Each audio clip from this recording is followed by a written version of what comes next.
This is Lab Medicine Rounds, a curated podcast for physicians, laboratory professionals, and students. I'm your host, Justin Kreuter, a transfusion medicine pathologist and assistant professor of laboratory medicine and pathology at Mayo Clinic. Today, we're rounding with Lindsey Randall. Lindsey is not only a third-year medical student in our MD PhD program, but she's also a teaching assistant with me in the immunology course for the first-year medical students. Thanks for joining us today, Lindsey. Thank you for having me. Glad to be here. So I'm really excited to kind of dive into these conversation with you today about kind of how you're approaching teaching, because I'm really so impressed and blown away with your approach and how you manage the students, particularly first year medical students, right?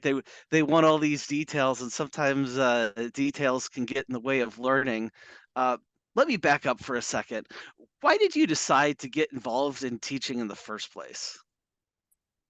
That is a great question. I feel like for immunology in particular, this was a class I was keen to get involved with because immunology is just cool, to be perfectly blunt. And I feel like, especially now that I'm in the clerkship phase, I'm coming to appreciate how important and useful it is to have a good understanding for how the immune system works. So a lot of the questions that immunology poses are just fun to spend time with. They're intellectually stimulating.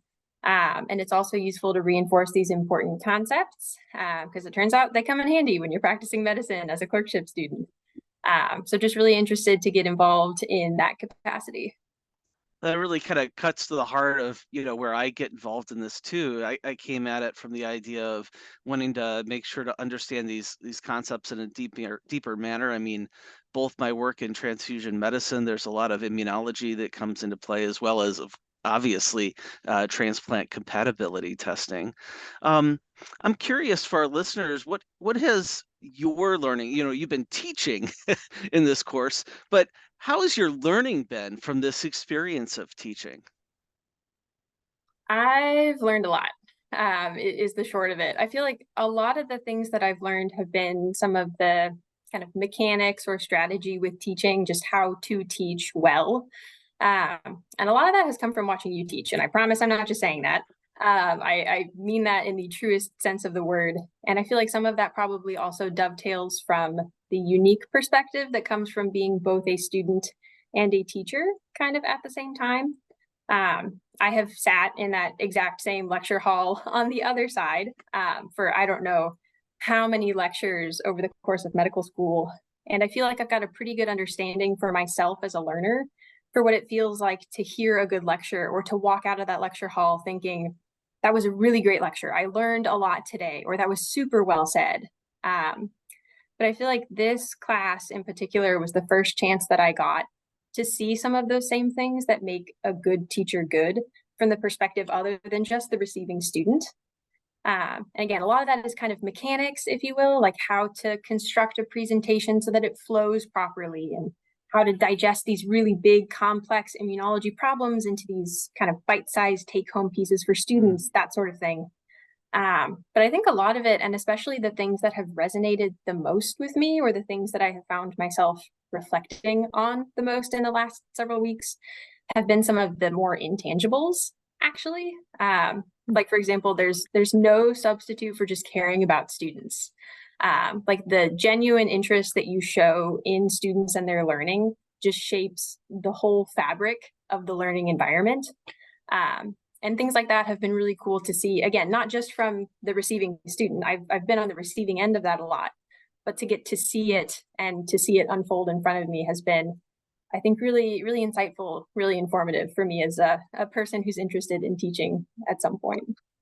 It's interesting you bring up the intangibles. I remember when I was a resident interested in medical education, I'm forgetting the name of the book, but I was reading about a study that was done where so there were and I'm not sure, let's just say like the course was like economics, right? Something that maybe a lot of people, but it was like an economics course, and right, of course, it had been for years taught with subject matter experts, and there was somebody who was interested in teaching and research and just didn't know anything about economics, but made a bet with the educator that I think like they taught one section of it and then the expert taught the other. And the person who was not an expert just basically approached with enthusiasm. And if I remember right, the students subjectively felt they had a better experience.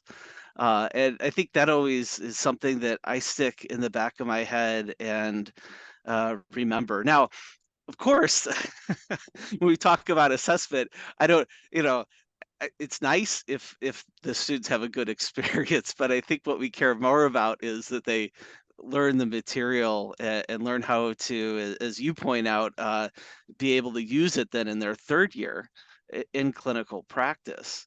And that's where you get into. I like that you were talking about the mechanics of like bite-sized and also how do you sequence a lecture. Um, and for our audience, right, if we're having, physicians, laboratory professionals, and students, probably each person in that group, each of those groups are probably doing a number of presentations. And do you have any thoughts about what you've learned about kind of chunking information and sequencing information? Hmm. I think something that has come in handy, or that I think has demonstrated itself to be helpful for students, is the, I guess, take home point of just starting with information that's very accessible, very comfortable. And then from there, kind of bleeding out into areas where it's maybe a little outside of their comfort zone. I feel like I've especially come to appreciate that just in my day-to-day job of kind of hosting that little Q&A session at the end of lectures. A lot of times with questions, I'll typically try to start with something that feels very accessible, or like a patient case or something that hopefully by the time they get to the end of the case, they know what I'm talking about. They've kind of got a feel for what's going on. Hopefully that feels very accessible, very straightforward. And then I'll try to step just a little bit farther from there, like something that's maybe a little bit of a reach. And hopefully that's where some of that learning happens. Because ideally, if you see stuff that you're comfortable with all the time, that's great. And that feels good as a student. I can definitely confirm that. But there's not a whole lot of learning that takes place there. So I typically try to use bridges like that with presentations and with questions and things like that, like starting with accessible information and just taking steps from there as you go. That's one of the things. I'm glad you brought up your questions that you do, because that's one of the things. As I sit there, I am very impressed with the questions that you're asking, right? And your pacing. But the questions, I'm not sure if, in the moment, like a student can necessarily appreciate it. But when I look at the questions that you're constructing, you're asking very different kinds of questions. And also what's really important that I see is, and this might be a point for our listeners to reflect on as a way that they can improve.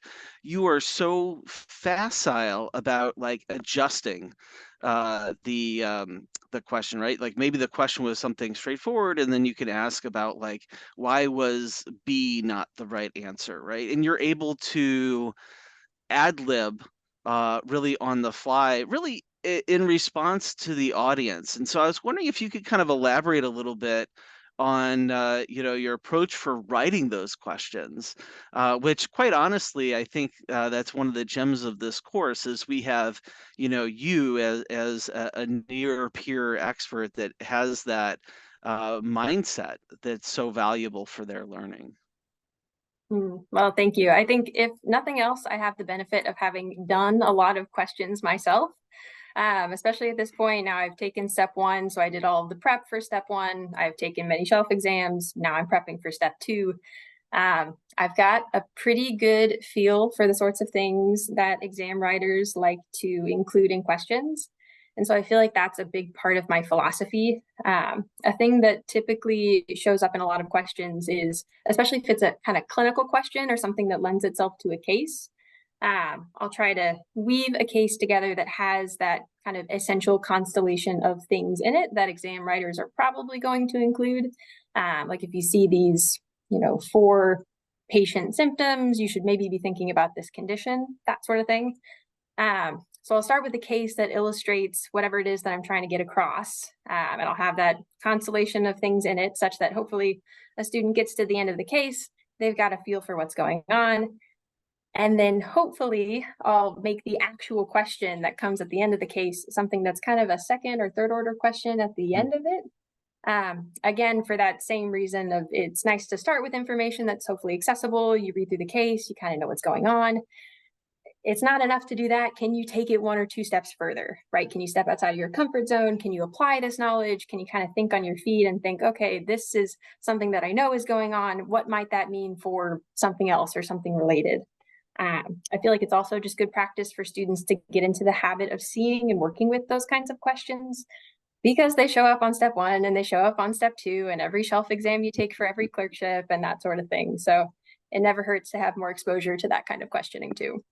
One of the things I also see is you don't shy away from, I don't know, maybe I'll call it a dirty question. And that, I have seen you ask questions where, it,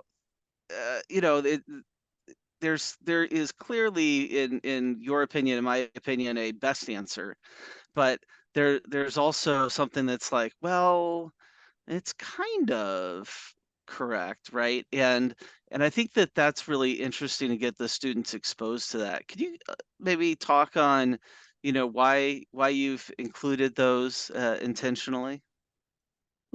Great question. I think if nothing else, I really like to get students thinking and talking.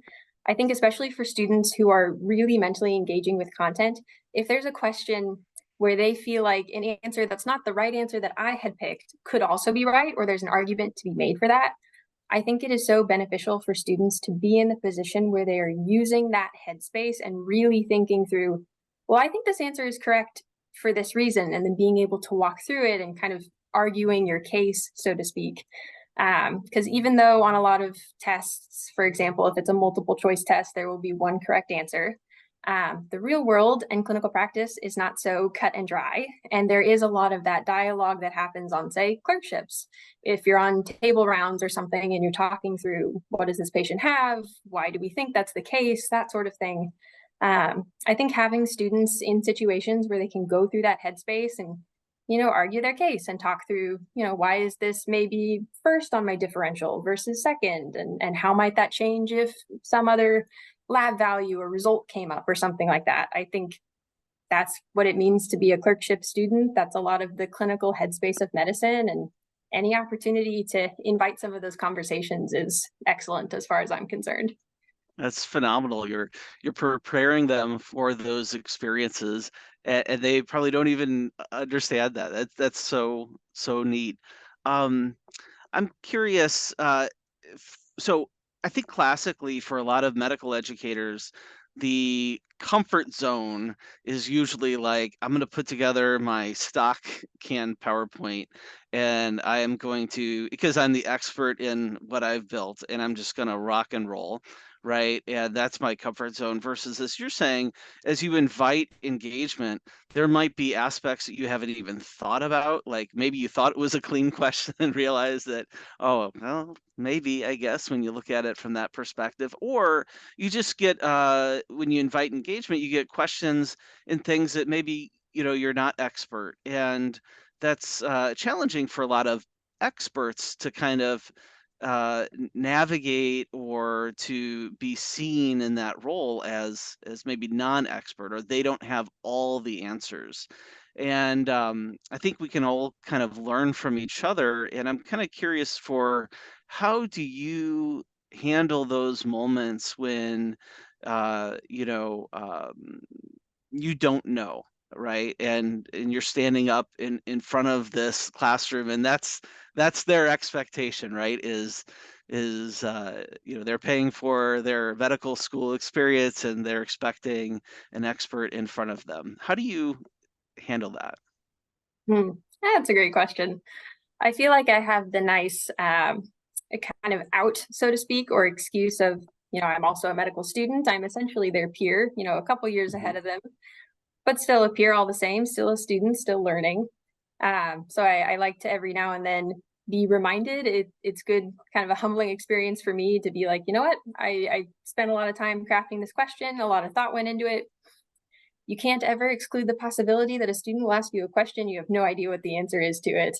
So I feel like that's just part of the territory with being a student. I'm a fellow student with them. I'm right alongside them also in the learning process. I feel like I have the nice benefit, though, of having an expert at the front of the classroom that I can always pivot to if I don't know, and invite some of that additional dialogue. And, sometimes if it's met with a just genuinely don't know, I'll look into it and get back to you. That's not a bad answer either.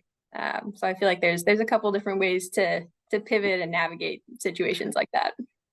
I agree with you. And, I think when people get out into clinical practice, we see the same sorts of behaviors, right? That's why you see different physicians consulting each other, either formally if it's a different subspecialty or informally just asking a friend, what they think of the case. Yeah, that's interesting to, that the questions that get asked and when there isn't the answer. One of the new things for me this year is, and I don't know why it's just this year, but I'm noticing it more this year, is when they have a question and I don't know the answer. I would say 9 times out of 10, there's a student that Googles it in the classroom. And so I think 90% of the time I actually don't have follow-up on something because somebody kind of answers it in the moment, which has kind of been an interesting dynamic. I don't know if that's kind of how that's been for you. Yeah, there's definitely been some of that. Or sometimes I'll find myself, because I'm sitting at the front of the classroom, sometimes during your lectures, I'll find myself Googling something, and a lot of times they beat me to it. They're just really speedy and know how to get answers and where to look for them. So I appreciate that. That whole self-directed learning is a good philosophy, and they've clearly got it already. Yeah, that resourcefulness and tenacity there. Maybe we can kind of close out with kind of what advice do you have for people who are listening to this podcast who may be interested in developing their teaching skills? So, maybe that's physicians that are in practice that want to think about how could I become a better teacher? Or there's some things they can kind of reflect on. That might be laboratory professionals that are looking to connect better with clinical students they might be educating, and certainly students like yourself who may be interested in becoming a better teacher someday. That's a great question. I feel like, from my own experience, there is no substitute for just doing the thing. The catchy Nike slogan, just do it. I feel like there is no better teacher, and certainly no more efficient way to get better at teaching than to teach. Will it always go perfectly? No. Will you sometimes say something that sounded great in your head and then it comes out and you're met with glassy-eyed stares of, I have no idea what you mean? Yeah, that happens. But you get immediate feedback, which is great. If you say something that's well worded and students get it and their follow-up questions demonstrate that, yeah, I understand what you communicated, that was effective. Mental note, that was a great thing. Repeat that. If you say something and you're met with a bunch of blank stares, okay, maybe I could have worded that differently. Next time I'll try something different, right? So you get immediate feedback. It's a very effective way to learn.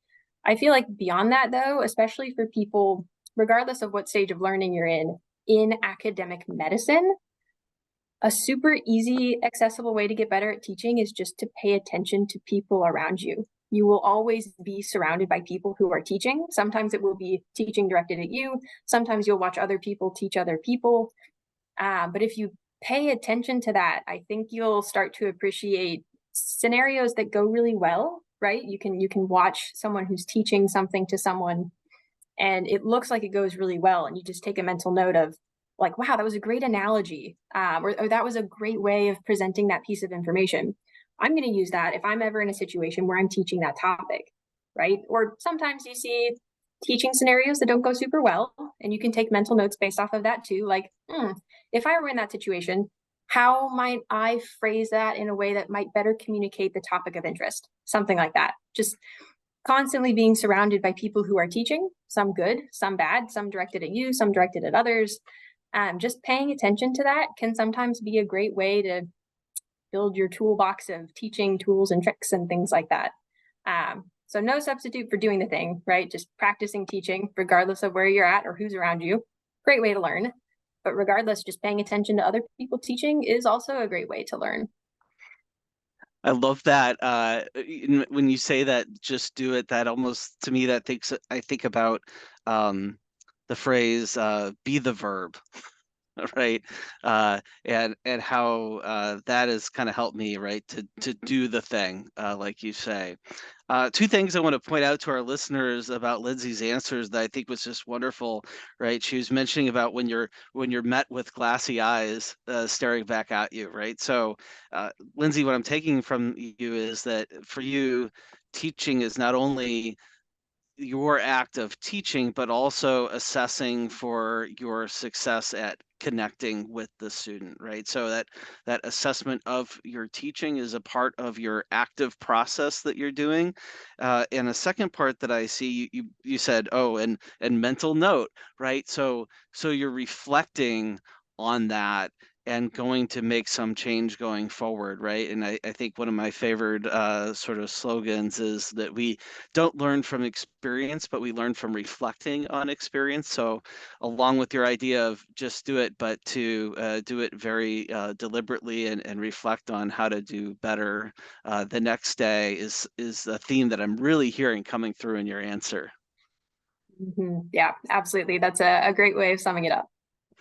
We've been rounding with Lindsey Randall, third year MD PhD student here at Mayo Clinic. Thanks for being with us here today. Thank you so much for having me. It's been great.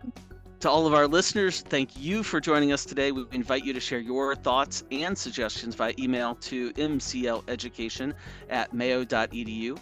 Until our next rounds together, we encourage you to continue to connect lab medicine and the clinical practice through insightful conversations.